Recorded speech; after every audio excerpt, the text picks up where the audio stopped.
Laudato Si provides a guide, along with Catholic moral teaching, on how Catholics should work with and treat our natural environment. Here to give us a deeper understanding of how the Laudato Si Action Plan is forming is Chiara Martinelli, the coordinator of the Ecology Taskforce of the Vatican COVID-19 Commission, and Patricia Andrasik, associate professor of architecture at the Catholic University of America. She specializes in environmental design and sustainability. Thank you both for joining me today. Chiara, let's start with you. You're working on implementing the Laudato Si Action Plan. First, can you explain what sectors the platform is focusing on?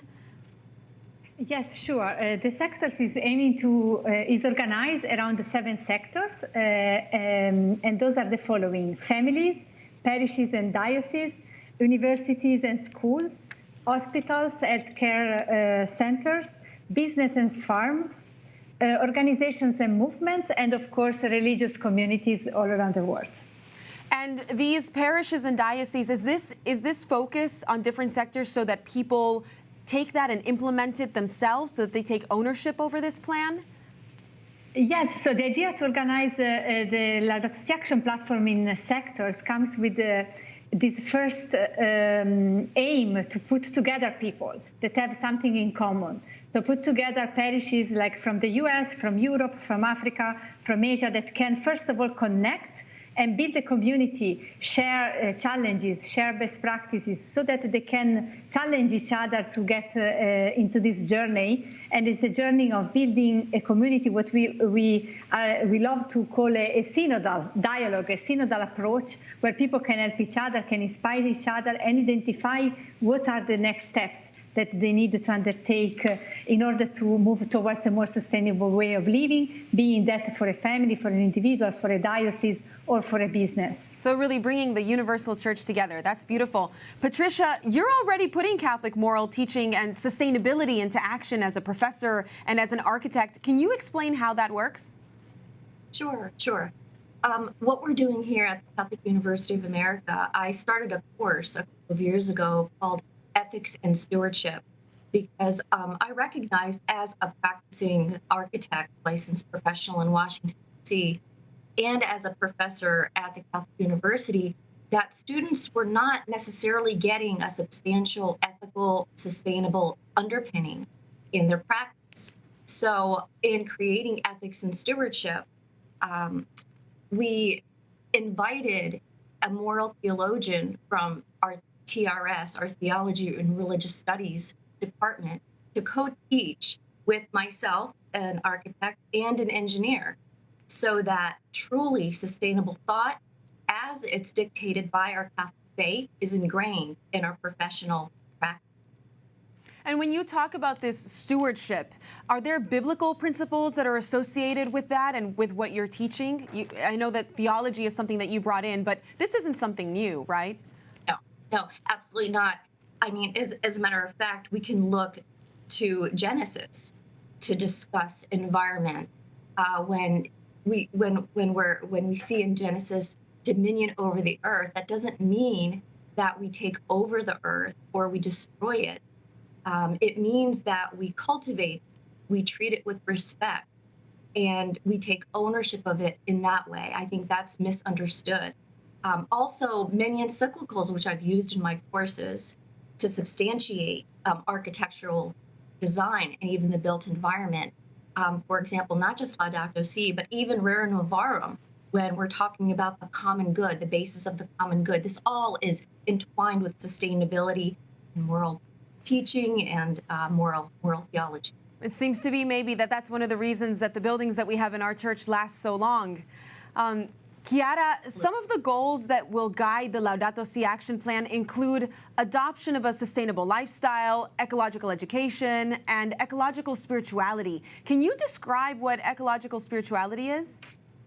Yes, sure. I think that is the new thing that also the encyclical Laudato Si brought into our life. It's really thinking about an integral approach.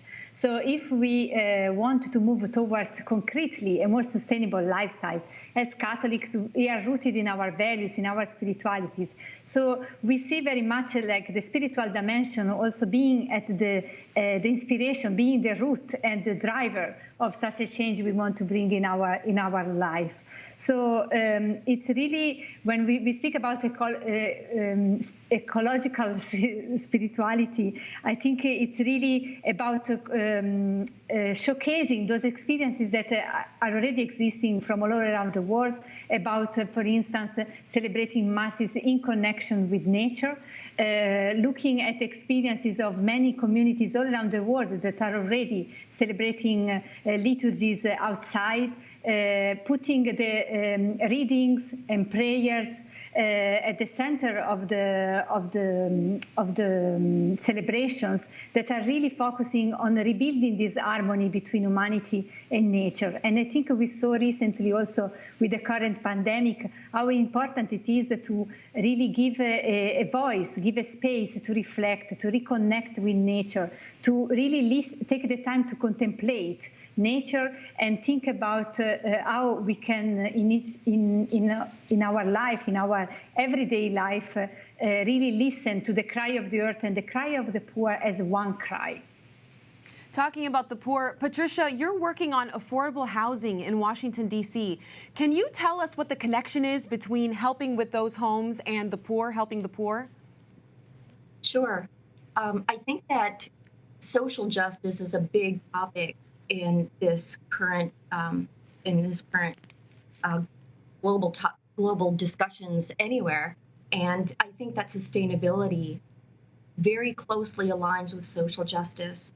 When we're talking about helping people, as Pope Francis states in Laudato Si, even before 1971, when Blessed Paul VI talks about environmental damage, we're all talking about how it connects to the poor and all of humanity, not just certain sectors of humanity or people. Ultimately, the root cause of climate change and environmental demise is not global warming. The cause is our values and beliefs. And as Chiara was saying, our lifestyles and the way that we choose to live our life based on our values and beliefs is the ultimate cause of the environmental demise, but it's also the ultimate solution to it if we change the way that we operate. And that's one of the reasons why I am focusing on affordable housing and housing for the poor, and those areas, those people in our world who may not be afforded net zero housing or any of the modern technologies that we have now towards sustainability. And Patricia, do you see a consistency in the way that Pope Francis talks about throwaway culture in making that connection between the defense of life at the beginning and end of life and a sustainable environment? Absolutely. It's an integral cycle.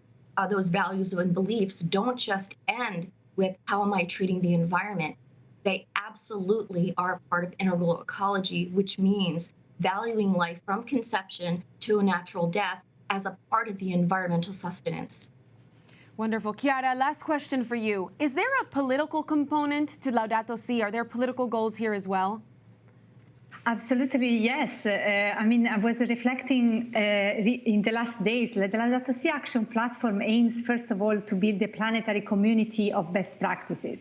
So I was reading that we only need 25% of the world population to make a change in society. So I think this could be our goal, because we really need policies to back such sustainable lifestyles.